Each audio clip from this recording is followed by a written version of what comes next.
to the More Than Anxiety podcast. I'm Megan DeVito, and I help ambitious women break out of the anxiety cycle that keeps them frustrated and stuck. Get ready for a lighthearted approach that will change what you think, how you feel, and what you believe about yourself. This podcast is full of simple steps, a lot of truth talk, and inspiration to take action so you walk away feeling confident, calm, and ready to live. Let's get to it. Hey there. Welcome to episode 90 of the More Than Anxiety podcast. My name's Megan, and I'm super excited to have you here this week, whether you're watching on YouTube or you are listening driving down the road in your car or wherever and whenever you listen to your podcasts. It's fantastic to have you back or here for the first time. This week, I'm going to interview Niki McGlynn. Niki is a neurodevelopment therapist and an ADHD coach. She works with people regarding retained primitive reflexes, and she specializes in trauma. I will admit that I do not know what a retained primitive reflex is, and I'm super excited to learn right along with you. She talks about how these retained fear reflexes stop people from feeling safe in this crazy world that we live in. So I think it's going to be a fantastic episode. Enjoy, and I will talk to you again next week, if not before. Enjoy the episode. Hey, everybody. Thank you for joining me for episode 90. I am so excited to get this episode started. You just heard the introduction, so we are going to jump right in, and we're going to talk today with Niki McGlynn. So Niki, please tell us about yourself, and thank you so much for being here. And I'm going to let you just run with it to start with. Oh, it's my pleasure. Thanks for having me on, Megan. So my name's Niki McGlynn. I'm a neurodevelopment therapist and ADHD coach, and as you can probably tell, I'm based in the UK. Yeah, great. And so you are a therapist, not a coach. I get lots of coaches on, but I love that I get a therapist perspective. This is going to be so good so that we can kind of talk about, I don't know, I get a lot of questions about, are you a therapist? And I'm like, absolutely not. I'm not a therapist. I'm a coach. And they're very different. But tell me a little bit about what you do as a therapist, because I'm very interested in the idea of primitive reflexes and what that means. So tell me about your therapy practice. So I work face to face. I don't work online. So people come to me here, and I assess where people have reflexes retained. So historically, retained reflexes were seen as an issue for children, but actually it can affect everybody at any age, and particularly adults with anxiety. Often that's a retained reflex issue. So I work a lot with people who are dealing with trauma, and often retained reflexes are sort of the hidden key to improving trauma recovery. Mm-hmm. So when you say reflex, my initial thought is a reflex as if you went to the doctor and they tap your knee and your foot swings out, and that sort of reflex, which I know is not what you're talking about. But when you say well, maybe it is. Go ahead. Tell me, what do you mean? Like when you say reflex, for everyone who's listening and for my own curiosity, okay, what reflexes are you referring to? Yeah. So I'm talking about, essentially I'm talking about primitive reflexes, although sometimes we work with uterine reflexes, sometimes work with postural reflexes. But reflexes, for however they present in your body, are movement patterns that you don't have any control over.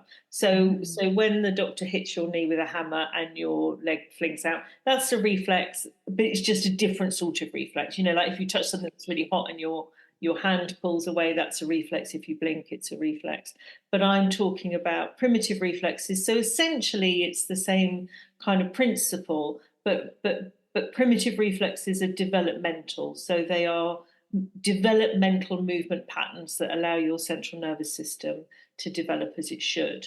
And what they should do is they should be active for a certain period of time. So you move in a particular way for a certain period of time to allow that part of your central nervous system to mature. And then they should integrate into your central nervous system and lie dormant unless you need them again. And the issue that we have is when those reflexes aren't able to express themselves fully, so they remain active in your system and cause you problems. Okay, that clears some things up for me. So now I'm imagining that it would be more like a startle reflex in an infant where maybe the arms go out. So that is your Moro reflex. That's the only primitive reflex anybody's ever heard of. but that is your Moro reflex, and if that remains active in your system, that causes all sorts of problems. Okay. I feel really smart right now just for actually coming up with one then. I'm like, okay, so I'm picturing when my babies were babies, then they're not anymore, what they would do. And it's that Exactly. the Cabbage Patch reflex, right? Where we throw our arms out. Okay. So those primitive reflexes, which should eventually disappear as we understand that not everything is a drop, not everything is a breath or something like that. Very, very good. Okay. So what got you into this? Because there's so many different kinds of therapy. What got you into this type of therapy?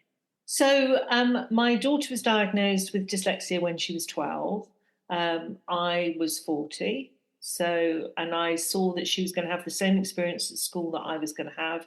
And I didn't want that for her.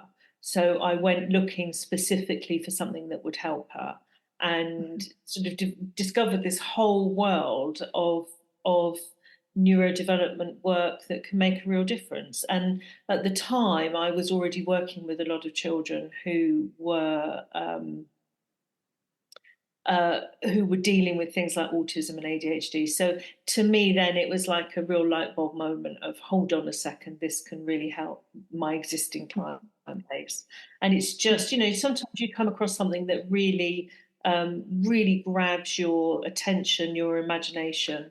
And I think also having discovered it and realizing that nobody else knows about it, and it's really, really fundamental and an increasing problem. So it's something that I now feel really passionate about, and why I'm really grateful that I can come on your podcast and talk to other people to try and just raise awareness that this is something that's a problem. It's something you can do something about. Whether your children are struggling or whether you're struggling yourself, it doesn't have to just, there isn't only medication or nothing. There is this whole system of movement therapy. It's very accessible, it's very simple, and it can really, really help. This is fantastic. So when you're talking about, first of all, I love that you have the intersection of ADHD and anxiety. It's something that I've talked a lot about. Especially I recently mentioned on my podcast that my son, who is 17, recently we took him to the doctor and they diagnosed him with ADHD, which he has been telling me forever he can't focus. And you would think, I was a teacher for 20 years. I'm like, dude, I've watched you. I've seen you focus. Anyways, I had it all wrong.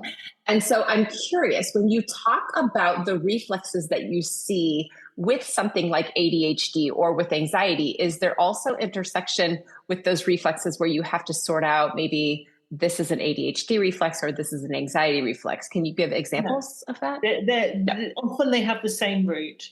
So when we look at reflexes, they kind of fall into groups. There's the fear reflexes, which really underpins so many neurodevelopmental issues. And so the fear reflex is the fear paralysis reflex, which shuts everything down. So things like selective mutism is a fear paralysis reflex response. And then the Moro reflex, which we've already mentioned, excites the system. So that's your fight flight response. So if you know anything about polyvagal theory, mm-hmm. then freeze and flop are fear paralysis reflex responses, fight flight are Moro reflex responses. And also with the Moro reflex, you've got that sort of gasp that we've already talked about. But what follows on from that is a clinging and crying. So there's two parts to that. So if you see that a baby do that, they do that gasp, and then they'll cry, and then you pick them up and they cling on to you and you rock them and go, oh, I'm really sorry, I didn't mean to frighten you. And there's two parts to that reflex, because there's two parts to that response, but there's two parts to that reflex. And what those fear reflexes do is they don't make you frightened when you get beyond that baby stage. They don't make you frightened, but they'll stop you feeling safe. So when you think about how anxiety presents, it is that sense of being unsafe in the world. And that's why reflexes and understanding reflexes are so important, because it's a reflex response. Like, it doesn't matter how many times you check the front door's locked. It doesn't matter how many times somebody says to you, look, it'll be fine, just pull yourself together. It's a reflex like blinking. You can't control it. It's part of your survival instinct. So it's an important thing to understand that actually if your fear paralysis reflex is active or your Moro reflex is active, you're not going to feel safe in the world. Mm-hmm. And then because these are so developmentally, in theory, it should happen and then integrate into your nervous system, and then you should be fine. Is that also a way to, because I know dealing with past trauma, if you're looking at trauma, and is that also a way to pinpoint, oh, something happened at this point in your development that caused you to get stuck in that state? Absolutely. Or is it something where it could reactivate later? And later on, it can reactivate. So PTSD can be a reactivated Moro reflex. So, but yeah, so a lot of the time when we're working with, when I'm working with reflexes, then, I want to know what happened during pregnancy. I want to know what happened during birth. I want to know what happened in that early stage of life. So if you are an anxious mother, then you are likely to then have an anxious baby because of that environment in the womb. And that's not to blame anxious mothers at all. We are who we are, but it's understanding that we can do something about it. If you had a really traumatic birth, then that is likely to then have a follow-on effect and then create the environment for those reflexes to struggle to integrate. Because I think a lot of those reflexes are associated with the birthing process. So the Moro reflex is that first gasp for breath is all about that Moro reflex. So spinal galant reflex, which is one of the sort of main ADHD reflexes that we think of, that's part of the birthing process. The two main neck reflexes are part of the birthing process. So if you are born by cesarean section, or you have a very protracted labour or very short labour or Ventouse or forceps, then that interferes with that natural delivery process. And then that can then cause problems with reflexes. I think that is so fascinating. With so many people who I work with from a coaching perspective, one of the things that they ask, it's like, or even my mom asking me, what did I do? And I'm like, I don't think you did anything. Nothing intentional. She's like, so sorry, what did I do? I'm like, nothing, you're fine. Like, it wasn't an intentional thing. So when we talk about, because I think trauma is one of those words that we're finally understanding that everybody has it. And I feel like, I love that you mentioned that in the birthing process, your mother was not trying to traumatize you. She was just trying to get you out.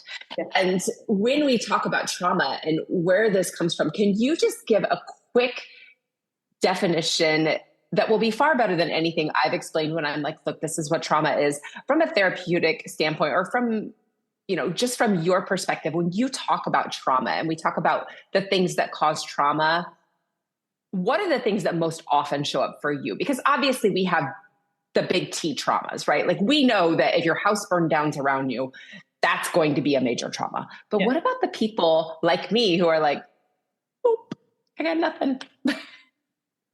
Well, I think there is this thing, isn't it? You have the big red line traumas where everybody goes, oh yes, that must. But there's a difference between something that is traumatic and something that is trauma. So if you have, say you have a car accident and you hit another car and you get out and you're in a terrible state, and somebody comes over and gives you a hug and you have a little cry and they rock you, and that is a traumatic event, but that you'll probably get over and be okay. But if you have a car accident and you hit another car and you get out of the car and the other guy gets out and he shouts at you and you're there in the middle of the road and you're shaking and crying and everybody's looking at you and and there's no way of being able to process what's happened, that then becomes trauma. And that can be big trauma or little trauma or lots and lots of repeated trauma. We know now the difference between trauma and complex trauma. So complex trauma is when lots of things happen. It's usually interpersonal. So you grow up in a difficult household, or you're bullied at school, or all of these things that can happen. bullied at work. So that can create complex trauma. And then we also know that you've got inherited trauma. So and I think it's been traced back to 3 generations, that they know that you can inherit trauma from 3 generations back. But so that's a whole nother slant, then it's in your DNA. And then similarly, if you have an anxious mother, then it's very likely that you will be an anxious baby and an anxious child, because that's the environment which you develop in, with all of those extra circulating hormones. So there's lots and lots of ways, and I was talking to somebody recently and he was saying, well, according to you, everybody's traumatized. Well, I think that's the world we live in. I don't think society is set up terribly well for people to deal with their trauma. Plus, we've all lived through 2 world wars and all the other stuff that's gone on. There's a lot that we are dealing with in the 21st century, when we are essentially still caveman brains. So are we all dealing with trauma? I think to a greater or lesser extent, yes. But this is it's a bit that sort of high level thing, isn't it? Where people say, oh, everybody's got ADHD nowadays. No, everybody doesn't have ADHD nowadays. But the way we bring our children up now makes those ADHD symptoms more apparent. I don't think more people have it, but I think the way we bring our children up now makes the symptoms more obvious. We have a better understanding of ADHD in women and girls, and we how society doesn't really allow for people to be maybe as individual as perhaps they used to have been. In not that long ago, if you were an ADHD type person, then you might have gone and worked in the fields, or you might have gone and worked as a blacksmith, or you might have gone and done, one of the other crafts or trades that have disappeared. Nowadays, everybody's pretty much expected to go and work in an office. And that doesn't work for you if you're a ADHD type person. That's so good to know. And people it's the idea of the square peg in the round hole. Yeah. And this idea that this person who, I think we put so much value on those jobs, like, oh, this person was the CEO, this person was doing this and this. But what about that person that really has this brilliant mind that just, I think, in terms of ADHD, yeah, if you are trying to sit down and you're trying to work spreadsheets and things like that, your mind's not designed for that. But to be able to go out and be like, but look at these things that I can just excel at and do wonderfully, that, yeah, maybe I do have ADHD. Maybe I do have this thing, but man, I can knock this off. I can do this. I can do all these things and move. And it's not such a problem. And we do, and we see it so much on, on Threads or wherever we are, where people talk about, oh, this and this and this. And I have, I've got ADHD in this, and I just keep trying to do this. And I want to go, maybe you're trying to do the wrong thing. Maybe you're trying to look at, what do you really want to do? Where are you drawn? And to look at, how would that work out differently? Like, how can we make that work? But that idea that we don't always have to fit this, whatever our cultural standard of, this is what the ideal brain does. And this idea of neurodivergency, and everybody's different. And my thought on that isn't that there aren't neurotypical or divergent people, but that we all find off, like, we're all on that divergent scale a little bit, because that's assuming that there's a normal to me. Like, what are your thoughts on that? I've never met anyone normal. And in fact, often when I'm in a consultation and people say, oh, well, normal people do this. And I said, well, in 20 years of being a therapist, I've not met anybody normal. Yeah. 20 years of teaching, and I'm like, not one normal brain in this room ever. You're all doing it differently. And of course, the thing about it is that we look at, all the thought leaders, all the people who have changed the world have all been neurodiverse, hurrah. All the entertainers are all neurodiverse, hurrah. Probably the majority of sports people are all neurodiverse, hurrah. The problem is for the kids and the normal people who are struggling, who don't have some amazing talent, who aren't going to change the world. They're the people where you say, oh, well, neurodiversity is a superpower. Well, it's not for them. They're the people who can't get to school on time, can't get to work on time, can't organize themselves, and often stare addiction in the face because it's the only way of getting any sort of respite. And particularly, I think, where it's taken so long to understand the implications of living with ADHD and to get proper diagnosis and proper treatment. How many people who have been written off as being addicts and useless and lazy and all of those terrible things that we attribute to people actually just had undiagnosed ADHD. Yeah. Yeah. And how quickly and easily that, I mean, just in my own family, how quickly just that diagnosis. And it was one day of like, let's try this medicine. And he's calling me and saying, Mom, I did all of my math in class today. He's like, I've never done that before in my whole life. And I'm like, yeah, that's great. And it was that simple. And now working on those skills to create the routines because he can create the routines. So do you notice that when you're working with someone, whether it's ADHD or it's anxiety or any other sort of diagnosis, but do you notice that once you get to the root of whatever the reflex is, or once you add, I know that for me or for him, having that medication there to be able to create those new habits or maybe to work on those reflexes, is that something that you like? How do you deal with the progress of your therapy? Or how do you say, okay, well, we're starting with this diagnosis. How do you move them through that progression in your therapy? Okay, so I don't diagnose. I only identify where reflexes are retained. So Right. Sometimes people come with a diagnosis. I have a diagnosis of ADHD, autism, whatever. And we know that ADHD is often comorbid with other diagnoses as well. So That's fine. So people come, and I see people with or without a diagnosis. I'm not interested particularly in their diagnosis. I'm interested in kind of, what's difficult in their lives, what they're struggling to deal with, and how do we make that better. So that's really what I'm identifying. Is it focus and concentration? Is it emotional regulation? Is it, can they not ride a bicycle? Whatever it is that's causing them problem, whatever their pain point is, I suppose that's what we focus on. And then reflexes are movement patterns. So we do movement programs to encourage those reflexes to integrate. So we start very gently. Some people have very, very sensitive central nervous systems, so we have to start really slowly. And we start with gentle movements and see how they respond and see how quickly things start to change.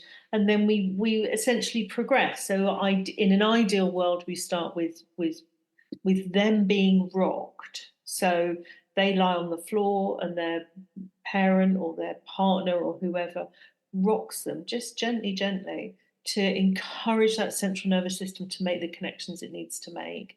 And then they'll rock themselves, or we do various, squeezing and pushing and patterns like that, just to try and get that central nervous system to kind of wake up and work out what it's supposed to be doing. And then we see the progress, and I would say pretty much everybody I've worked with, if they can do the movements, we see the progress, we see the change, we see things improve. The tricky thing is that when you're working with fear reflexes, because fear reflexes don't make you frightened, but they stop you feeling safe, that when they start to change is really scary. So that's really when we get pushback. So, kids don't want to do it, adults forget. So that's often the tricky bit, is to get over that hump of that reluctance to deal with the change, because it's really disconcerting, and it can't ever be this idea that, oh well, if you really wanted it, you'd do it, because this is about survival response, and your survival is the most important driving factor in your whole system. So if your central nervous system thinks this can threaten our survival, then it will do everything it can to stop you engaging in it. But if we can deal with that, then we always see things improve, always. That's amazing. So you walk them from... Yeah, amazing. It's amazing. It is because I'm like, okay, so we can take someone and almost like by rocking them, like holding them, rocking them, bringing them back into that state. Yeah, you'd lie on the floor, rock them. It's a whole body movement. That's incredible. Isn't it? Because who doesn't want that? Exactly. Who doesn't want that? I mean, we make whole chairs for this, rocking chairs. Like if you can hug someone, yes. Yes. What happens? What do you do when you pick a baby up? What do you do with it? You rock it. You sit it rock them and bounce them. That's instinct. And we know that the brain responds to rhythm. We know it. When you're in your mummy's tummy, what you hear is rhythm, heartbeat, breathing. Yes. Start moving. Everything is about rhythm. When you put a baby down and you play music, it moves to the beat of the music. We are rhythmic beings. You introduce rhythm and movement, and the brain absolutely embraces it. Yeah. Babies dance before they walk. Yeah. Sit on the floor and they just wiggle their little bodies. That's incredible. See, that never would even have occurred to me. And that's amazing. Amazing. Yeah. Oh, good. So you can take them from cradle or rocking and then to movements. I'm assuming you can move even into like crawling or jumping or whatever it is, wherever you hit. At some point, you're going to hit a sticking point. Yeah. Where it's like, whoa, I'm not doing that. And I'm assuming that there is therapy involved in that and that you are talking with them about what's coming up emotionally and things like that as you rock or not necessarily? Not necessarily. Oh, wow. No. Because that's not what the problem is. Yeah. That's not what the problem is. Yeah. And the problem with trauma recovery as well is we think we have to talk about, that whole, tell me about your childhood. We have to dig around. Yeah. You don't have to. You don't have to. When stuff is stuck in your body because your brain switched off and couldn't deal with it, so it dumps it all in your system, then you don't have to necessarily talk about it. You can just calm and have. This is the whole basis of somatic therapy. It's about what's in your physical body. Yeah. So all of those videos that all of you are watching on YouTube with the somatic therapy and doing the different, whether it's a yoga pose or something else, how do you feel about those videos being out there? Like, how do you feel like there's value to them? Absolutely. 100%. 100%. Yeah. So good. Yeah. So good. Because I've always been like, If you need to deal with stuff, the best way to do it is to move your body, but not, well, even going for a run. I was going to say not necessarily going for a run, but even going for a run, you're releasing all those endorphins, you're allowing your muscles to work and everything to, and it allows your brain to process information. But, where trauma's stuck in your body, then yeah, absolutely. Yoga's incredible. Yeah.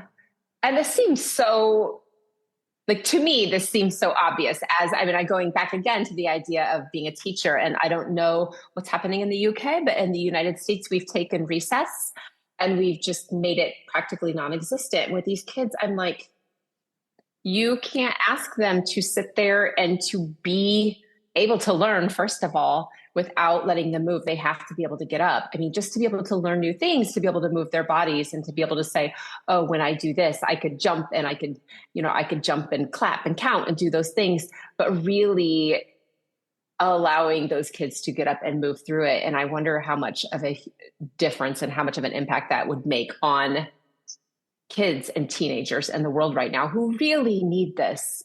Yeah, it'd make a huge difference. And we were, in the UK, we were definitely moving in the right direction, when my kids were at school. So my kids are 26 and 24. Might be 27 and 24. Discalculating numbers aren't my thing. It's okay. Grown up now anyway. But when they were at school, that was definitely the direction we were moving in, this sort of much more towards the Scandinavian model of formal schooling. Yes. 7 and that children before that should be moving around and learning through play and all the rest of it, and it's gone right back. We had a MP called Michael Gove who absolutely decimated our education system, and now we try and start formal learning at 4.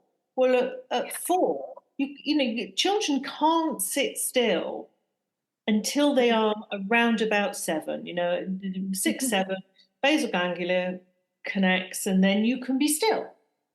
So before that, physiologically, you cannot be still. So expecting a 4-year-old to sit, hold a pen when their hands are still mostly cartilage, hold a pen and write, it's just a nonsense. It's a nonsense. And this is, one of the many reasons why we're having so many problems within schools. Big classes, not enough teachers, we don't pay our teachers enough, we don't treat them with enough respect, yada, yada, yada. But ultimately, it's the lack of movement. It's the short play times. It's the taking all the equipment out of playgrounds. We're just not giving our children the opportunity, and we've lost that understanding between movement and learning. It's really integral. Although I say that, I live near Windsor. Windsor Castle? So I live near Windsor. So near Windsor, there is a very famous public school called Eton. Yes. Prime Minister's went there. So I went on a tour bus one day with my son and his girlfriend who came down from north of England. And we went past Eton, and the guy was giving his tour guide bit. And he said, at Eton, they have 6 hours of games a day. And I just started to do this work, and I thought, no, that's really interesting, because they educate leaders. They understand the link between playing games, so probably football, I don't know, but rugby and cricket and, all of those kind of games. They understand that link between that and development. And here in state schools, you're lucky if you get an hour a week. And I think that's really, because you're much more sports orientated in the States, I think, than we are here. We're not very sporty these days. Well, for being we are very sports oriented. I mean, for sure. But for being as sports oriented as we are, we don't have our kindergarten, our 5-year-olds might get 15 minutes, maybe after lunch to go outside for 15 minutes. And that is not enough. We used to get, when I was in school a long time ago, it was a good hour a day, a half hour in the morning and a half hour in the afternoon. You should be out there all the time. That's what kids should be doing. They should be outside digging in the dirt, climbing trees and all of that, because that's how children learn. That is how children learn. Exploring their world and using their bodies and understanding. My children were very lucky and went to a school locally. And when I went round and looked, and this was a state school, when I went round and looked at the school, they, as part of the program, we went into the playground, and the teacher who showed me around said, here are our apple trees. We draw the blossom in the spring. We pick the apples in the autumn. We make art with the apples, and then we cut them and we weigh them and we cook them and we make them into apple strudel that we sell at Christmas. And that's the kind of cycle. And I thought that's what education should be. It grounds it in the sense of it. This is where food comes from. This is what we do with it. But all of that's kind of gone, really. Yeah. And how about adults? How do you feel about adults? We are very much, we're all face down on our phones. We're all hunching over and doing that. How do you feel about adults and movement in terms of working out anxiety? We've talked a lot about kids. How about adults? Yeah, same. I see adults in the same way as I see children. The difference with children and adults and primitive reflexes is that generally with children, you can do the work, their reflexes integrate, and they get on with their lives. With adults, because we are so now fixed in where we are, we can do the work and reflexes may integrate, but they may not stay integrated, or they may not integrate as well as perhaps you'd like. So then it becomes a kind of, really, you're probably going to have to do this movement program for the rest of your life. But it's not long, and you don't have to do it every day. It's not even 10 minutes. So you can do most of it in bed, it's fine. So, but it works the same. This is so encouraging. So encouraging. It really is, because I think so many people have been feeling rotten for Yeah. so long. And they think, well, there's just no way I'm going to be like this forever. I can't concentrate. I'm an anxious mess, all of these things. And one of the things I really, really tried to bring to my coaching, to this podcast, to out into the world is that, look, if I can get unstuck, you can get unstuck too. And it does not have to be a life sentence of misery. You just have to get there. And there's so many people that just, I think they don't believe it at this point. But just knowing something as simple as starting with movement, if you can just get that, it does not have to take all day. It doesn't have to be forever. That it can change, that's an encouraging thought right there. And letting people know they're not stuck, and there's so many different ways to get help. Yeah, exactly. And the thing about movement is it doesn't have to cost a lot of money. It doesn't have to really be really time intensive. You can find something, and it's trying to separate movement from exercise, because people don't want to exercise. They do, they're tired, and there's this kind of pressure that you have to do it in a certain way and you have to do it in a certain way. Right. Whereas if you go, okay, so it's just movement, it's not, and this is the thing when I'm, because I teach this as well, is that when I'm teaching, I spend 3 days going movements. People go, oh, what about this exercise? Movements. It's a movement. It's not an exercise. It's a movement. It's about moving your body. You just have to do it in a way that's comfortable and it feels nice. You're changing what's going on in your brain. If it feels horrible, if you feel under pressure, if you feel anxious, if you think you're worried you're not doing it right, then you're in the wrong part of your brain and it's not going to change. The stress system doesn't change. Be nice and relaxed and enjoy it, and then things will start to shift. So it's very gentle.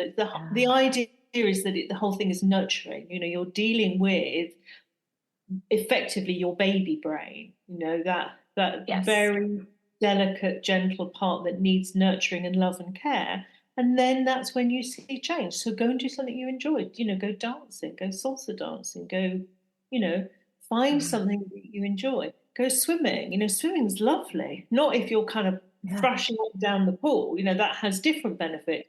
But if you're just bobbing around enjoying the water, then that's precisely what you need to be doing to allow these kind of things to settle. Beautiful. I love it.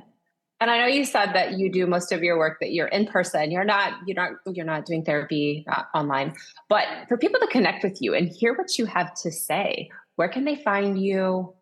Where could they do you feel like there's lots of neurodevelopment therapists out there? Is this something that's becoming I know there's a ton of therapists, but most of it's aimed at children. So it's really a question of finding somewhere who's prepared to work with adults and that you're comfortable working with them.